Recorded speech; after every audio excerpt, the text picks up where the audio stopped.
I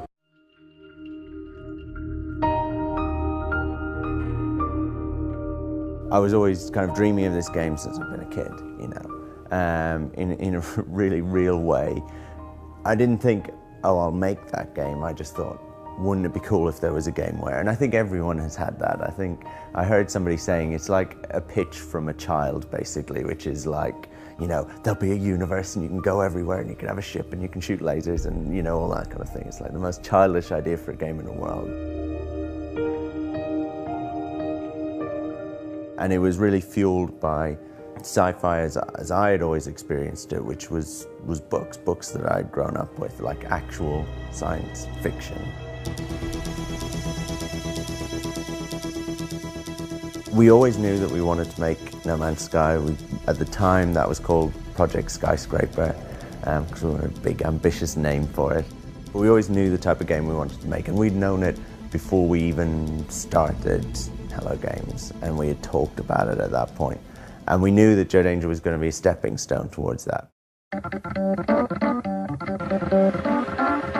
The Joe Danger series, which was like 4 games in the end, like 2 on console and 2 on mobile, they were like a complete labor of love, you know. Like, I love those games still. A lot of people did, and they were way more successful than we thought they would be or had any right to be, because we were so terrible at everything apart from making games.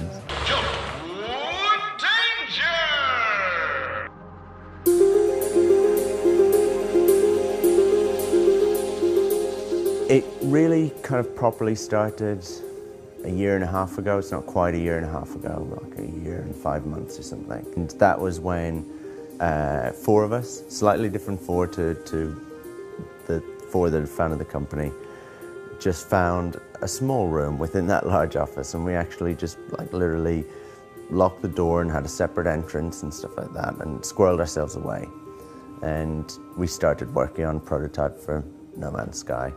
And we actually didn't show the rest of the team because we just wanted almost the pressure and the isolation, almost like it was a startup within this small studio that had to prove themselves. And so we worked for a year actually on that prototype, which then turned into something much bigger, which is what we first showed at the VGXs. World premiere.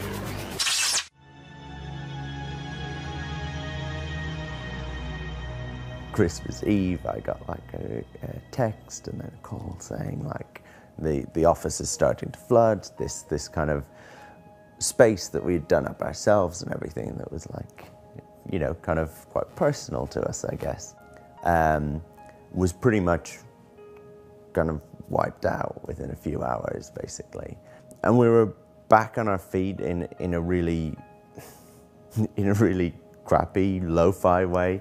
You know, within a couple of weeks, actually, we were set up, and that was definitely like indie development in like a microcosm. It was like the highs of like, you've announced a game, people love it, you know, you've been flooded, you're destitute, everything's gone, it's wiped out, go bankrupt.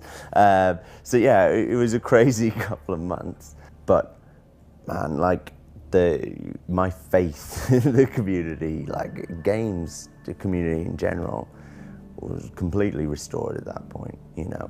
And times like this at E3, we've had so much positivity about the game, you know, like you just never see that, where people really get behind something in such a big way. And that's massively, massively meaningful to us and really fuels you.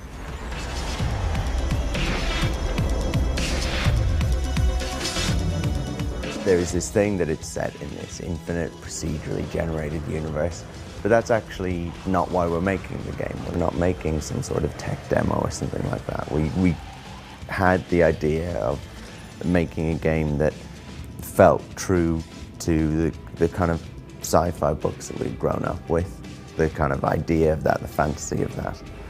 And we wanted to deliver on that, and to do that we had to create the universe for you to explore, because that's the feeling that we wanted you to have for one of the first times in games to actually land on a planet and for nobody to know what was on that planet. Not the creator of the game, not anyone else, because no one else has ever been there before. Give everyone a spaceship, start them all on a different planet. Give them a working, living, breathing universe that has planets with ecology, that has space stations and fleets of freighters and military and police and different races and all of them interacting, and let players loose and let them decide the game that they want to play, because that's what's interesting to me. I'm really interested by things that are less descriptive, actually, and less, hard-coded about what way you have to play it, and that don't start with a tutorial and then just kind of land you in and let you off to make your own fun. Having said that, it isn't just like some sort of empty blank canvas. There is a lore to the universe, and there are decisions that we make based on that, and it has a personality. It is generally a pretty dangerous place to be, as it should be kind of for sci-fi. It isn't just some ambient utopia, right? You are always in danger. Actually, everyone starts on a different planet, but everyone starts on a different planet on the outside edge of the galaxy. And they all share that same galaxy. And for most people, they will try and make the journey to the center of the galaxy. And there's a reason why you would want to do that. But that is a journey that they will undertake, and to do that, they will need to upgrade their ship, upgrade their weapons, upgrade their suit, and they will need to plan, and they will need to cooperate with other players to an extent, and they will actually need to be quite clever. And there is a game beyond that, and you can continue to play. But for a lot of people, that's the core journey that they will be on. They will think, I started out with the smallest, crappiest ship you could imagine, and I got to a point where I could get to the center of the galaxy and see what was there. And we want that to be significant.